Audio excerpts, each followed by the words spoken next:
வணக்கம். இன்றைக்கி நம்ம செம டேஸ்டியான ஒரு இடியாப்பம் அண்ட் வெஜிடபிள் ஸ்டியூ பண்ண போகிறோம். இடியாப்பத்துக்கு தேவையானது 2 கப்பு இடியாப்பம் மாவு எடுத்திருக்கேன். அதுக்கு 3 கப்பு தண்ணி, கொஞ்சம் உப்பு, 1 ஸ்பூன் நல்லெண்ணெய். இதுதான் இந்த இடியாப்பத்துக்கு தேவையானது. இதை எப்படி பண்ணலான்னு பார்க்கலாம். இன்றைக்கி வெஜிடபிள் ஸ்டியூ பண்ணுறதுக்கு என்னென்ன தேவைன்னு பார்க்கலாம். இங்கே நான் ஒரு 2 உருளைக்கிழங்கு, 1 கேரட்டு, பட்டாணி இதை அவ்வளோத்தையும் சின்ன சின்னதாக நறுக்கி வச்சுருக்கேன். இது 1 கப்பு நல்ல திக்கான பால், தேங்காய் பால். இது அதே தேங்காயில் ஒரு 1.5 கப்பு தண்ணி ஊற்றி அடிச்செடுத்த 2வது பால். இது 1 கப்பு, இது 1.5 கப்பு. 1 கப்பு பால், 1.5 கப்பு 2வது பால். இந்த காய்கறியெல்லாம் வேக வைக்கிறதுக்காண்டி 1/2 கப்பு தண்ணி, 2 பச்சை மிளகாய், கருவேப்பிலை, அப்புறம் கொஞ்சமாக இஞ்சி. இது ஒரு 1.5 ஸ்பூன் தேங்காய் எண்ணெய், கொஞ்சம் உப்பு. இதுக்கு அதிகமாக காரம் தேவைப்படாது. இன்றைக்கி இந்த வெஜிடபிள் ஸ்டியூவை எப்படி பண்ணலான்னு பார்க்கலாம். ரொம்ப ஈஸியாக பண்ணிடலாம். ஒரு 15 நிமிஷத்தில் இதை ரெடி பண்ணிடலாம். வாங்க இப்போ எப்படி பண்ணுறதுன்னு பார்க்கலாம். இப்போ ஒரு குக்கர் எடுத்துருக்கோம். இந்த குக்கரில் நம்ம இந்த கட் பண்ணி வச்சுருக்க வெஜிடபிள்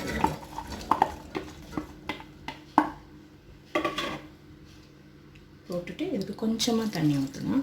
நான் ஒரு 1/2 கப்பு தண்ணி ஊற்றியிருக்கேன். அப்புறம் இதுக்கு தேவையான உப்பு, கொஞ்சமாக அந்த காய்கறிக்கு தேவையான அளவு உப்பு போட்டுட்டு இதை நல்லா மிக்ஸ் பண்ணி விட்டுட்டு ஒரு விசில் வச்சு எடுத்துக்கலாம்.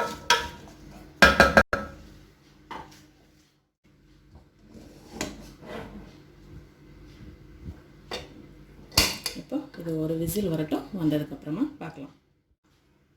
இப்போ குக்கர் ஒரு விசில் விட்டு ஆஃப் பண்ணி வச்சாச்சு. இப்போ இது எப்படி இருக்குன்னு பார்க்கலாம்.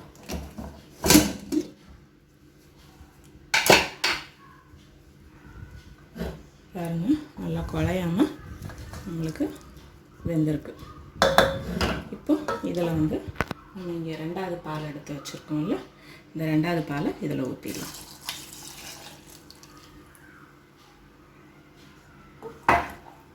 ஸ்டவ் ஆன் பண்ணிக்கிறேன்.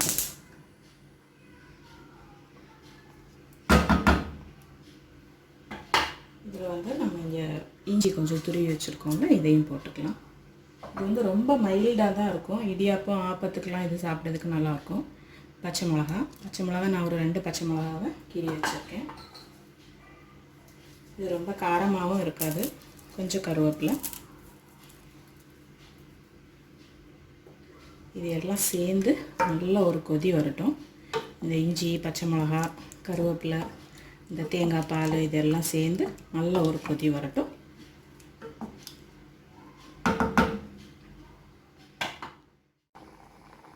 இங்கே ஸ்டியூ நல்லா கொதிக்குது. நல்ல ஒரு வாசனை அடிக்குது. இந்த இஞ்சி, பச்சை மிளகா, கருவேப்பிலை எல்லாம் சேர்ந்து கொதிக்கும்போது நல்ல ஒரு வாசனை வருது. இப்போ இந்த டைமில் நம்ம இங்கே தேங்காய் எண்ணெய் எடுத்து வச்சுருக்கோம், அதை ஊற்றிடலாம்.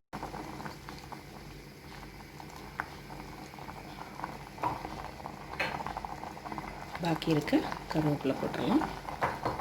இப்போ இதுக்கு தேவையான அளவு நம்ம உப்பு போட்டுக்கலாம். ஃபஸ்ட்டு நம்ம இது வேகிறதுக்கு மட்டும்தான் உப்பு போட்டோம். இப்போ நம்ம இதுக்கு மொத்த கறிக்குமே தேவையான அளவு உப்பு போட்டுக்கலாம். ஃபஸ்ட்டு கொஞ்சம் போட்டிருக்கோம், நல்லா பார்த்து போட்டுக்கோங்க. நல்லா மிக்ஸ் பண்ணி விட்டுக்கோங்க. இப்போ இந்த தேங்காய் எண்ணெய் எல்லாம் சேர்ந்து ஒரு கொதி நல்லா கொதித்து வந்ததுக்கப்புறமா நம்ம இந்த ஃபஸ்ட்டு பாலில் ஊற்றி இறக்கி அப்படியே மூடி வச்சிட வேண்டியதான். இது உடனே சர்வ் பண்ணதை விட கொஞ்சம் அப்படியே நம்ம ஆற வச்சு கொஞ்சம் ரெடி பண்ணி வச்சு ஒரு 1/2 மணிக்கூர் கழித்து சர்வ் பண்ணோன்னா ரொம்ப சூப்பராக இருக்கும். எல்லா ஃப்ளேவரும் இறங்கி இது நல்லா கொதிக்கட்டும். இன்னும் ஒரு கொதிக்கட்டும். இப்போ பாருங்கள், நம்ம ஸ்டியூ நல்லா தரன்னு கொதிக்க ஆரம்பிச்சிருச்சு. தேங்காய் எண்ணெய் சேர்த்ததுக்கப்புறமா அந்த ஃப்ளேவரே நல்லா மாறிடுச்சு. இப்போ நம்ம இதில் பால் எடுத்து வச்சுருக்கோம்ல, திக்கான பால், இதை நம்ம இதை ஆட் பண்ணிக்கலாம்.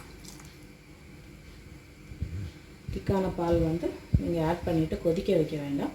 இது அப்படியே இனி இந்த குக்கரை மூடி வச்சிடலாம். நான் இன்னும் இடியாப்பத்துக்கு சாப்பிட்றதுனால கொஞ்சம் லிக்விடாக வச்சுருக்கேன். இல்லை இன்னும் உங்களுக்கு திக்காகணும் அப்படின்னா பால் ஊற்றுறதுக்கு முன்னாடி இன்னும் கொஞ்சம் நேரம் நல்லா கொதிக்க வச்சுக்கலாம். இப்போ இந்த குக்கரை மூடி வச்சிடலாம். விசில் எதுவுமே போடலை. அடுப்பு ஆஃப் பண்ணிவிட்டு நான் மூடி வச்சிடுறேன். அந்த இதிலே வந்து ப்ரெஷர்லேயே வந்து அது இருக்கட்டும். நல்லா அந்த ஸ்மெல்லெல்லாம் இறங்கியிருக்கும். இங்கே வந்து ஒரு கடாயை வச்சுருக்கேன். இதில் வந்து நம்ம அளந்து வச்சுருக்கோம்ல 3 கப்பு தண்ணி, அதை அப்படியே ஊற்றிடலாம். தண்ணி நல்லா கொதிக்கணும்.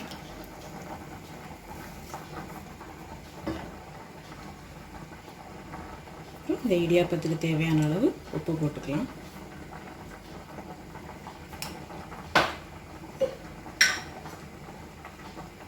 கொஞ்சம் நான் ஒரு ஸ்பூன் நல்லெண்ணெய் ஊற்றிக்கிறேன். உங்களுக்கு என்ன எண்ணெய் வேணுமோ நீங்கள் ஊற்றிக்கலாம். இப்போ இந்த எல்லாம் சேர்ந்து நல்லா கொதித்ததுக்கப்புறமா தான் மாவை இதில் போட்டு கிண்ட போகிறோம். இது ஃபஸ்ட்டு நல்லா கொதிக்கட்டும். இப்போ பாருங்கள், தண்ணி நல்லா கொதிக்க ஆரம்பிச்சிருச்சு. இப்போ இதில் வந்து அடுப்பை கொஞ்சம் குறைச்சி வச்சுட்டு நம்ம மாவு வச்சுருக்கோம்ல, இதை இதில் போட்டு கிண்டிடலாம்.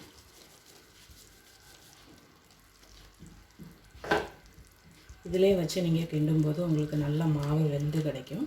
கட்டி கட்டியாக இருக்கேன்னு நீங்கள் பார்க்க வேண்டாம். நல்லா ஆறுனதுக்கப்புறமா அதை நீங்கள் நல்லா கையை வச்சு உடச்சி விட்டுக்கலாம். நீங்கள்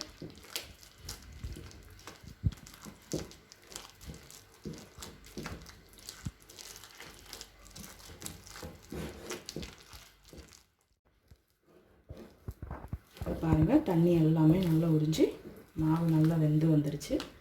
இந்த ஸ்டேஜில் நம்ம இதை ஸ்டவ் ஆஃப் பண்ணிவிட்டு ஒரு 1/2 மணிக்கு ஒரு 10 நிமிஷம் நம்ம இதை அப்படியே ஆற விடலாம். ஆற விட்டதுக்கப்புறம் நம்ம கையை வச்சு நல்லா பிசைஞ்சு எடுத்துக்கலாம். மாவு நல்லா ஆறினதுக்கப்புறமா இந்த மாதிரி நல்லா சாஃப்டாட்டு மாவு பிசைஞ்சு வச்சுக்கோங்க. நல்லா கையில் லைட்டாக எண்ணெய் தொட்டுட்டு இந்த மாதிரி மாவு பிசைஞ்சு எடுத்து வச்சுருக்கேன். இப்போ இட்லி தட்டில் எல்லாத்துலேயும் நான் எண்ணெய் தடவி வச்சுட்ருக்கேன். குக்கரில் தண்ணியும் சூடாக வச்சுருக்கேன். இப்போ நம்ம இதில் வந்து இடியாப்பத்தை புழிஞ்சு எடுத்துடலாம். இப்போ நம்ம வந்து இடியாப்பம் புழிஞ்சு எடுத்துடலாம். நல்லா ரொம்ப சாஃப்டாக வரும். புளியறதுக்கு ரொம்ப கஷ்டமாகவே இருக்காது உங்களுக்கு.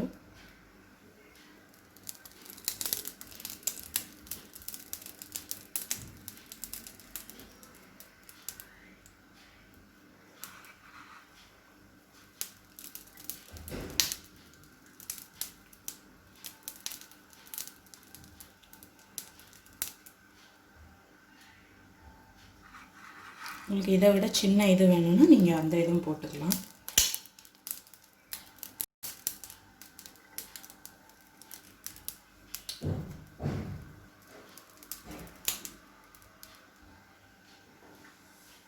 இந்த மாதிரி நம்ம எல்லா தட்டுலையும் இடியாப்பத்தை புழிஞ்சு எடுத்துடலாம்.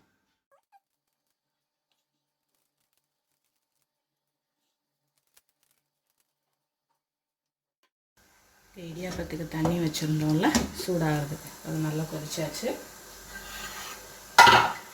இப்போ நம்ம புழிஞ்சு வச்சுருக்க இடியாப்பத்தை இதுக்குள்ளே வச்சிடலாம். வச்சுட்டு எப்போவும் இடியாப்பம் அவிக்கிற மாதிரி தான்.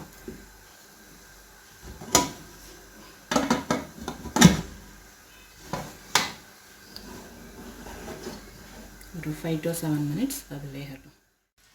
நம்மளோட இடியாப்பம் வந்து இப்போ ரெடி ஆயிடுச்சு. பார்க்கலாம்.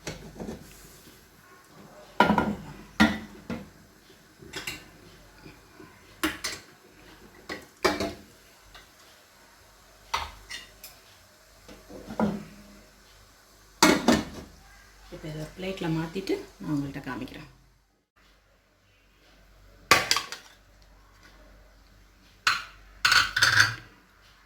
பாருங்கள், ஒவ்வொரு இடியாப்பமும் எப்படி பூ மாதிரி வந்திருக்குன்னு. அப்படியே கொதிக்குது, கையில் தொடவே முடியல. பாருங்கள் எவ்வளோ சாஃப்டாக இருக்குன்னு. நம்மளோட இடியாப்பமும் வெஜிடபிள் ஸ்டீவும் ரெடி ஆயிடுச்சு. இப்போ நம்மளோட சுட சுட இடியாப்பமும் வெஜிடபிள் ஸ்டீவும் ரெடி ஆயிடுச்சு. எப்பவும் போல் டேஸ்ட் பண்ண கொடுத்துடலாம். இடியாப்பமும் ஸ்டியூமா? Vegetable stew. Vegetable stew taste பண்ணிடுவோமா? அது எப்படி இருக்குன்னு டேஸ்ட் பண்ணிவிட்டு சொல்லுங்கள். கொடு, பிளேட் கொடு. அளவோடு சாப்பிடணுங்கிறக்க சின்னதாக குட்டி உண்டு பிளேட் கொடுத்த மாதிரி இருக்கு. ஆமாம், லாக்டவுனில் அளவோட தான் சாப்பிடணும். டேஸ்டிங்க்கே 3 ஆனோன்னா அப்போது சாப்பிட்றதுக்கு என்ன போட்டுருக்க? உருளைக்கிழங்கு, கேரட்டு, க்ரீன் பீஸ். நமக்கு தெரிஞ்சதெல்லாம் அப்படியே ஊற வச்சு அடிக்கணும் பரோட்டா சாப்பிட்ற மாதிரி. ஒரு சைடில் வச்சுன்னா சாப்பிட முடியாது.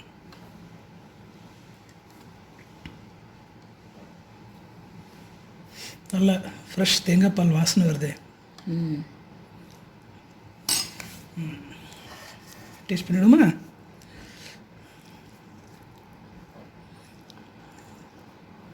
தேங்காய் பால் இருக்குது, கொஞ்சம் கேரட்டு, க்ரீன் பீஸ் எல்லாம் சேர்த்து எடுத்துடுவோம்.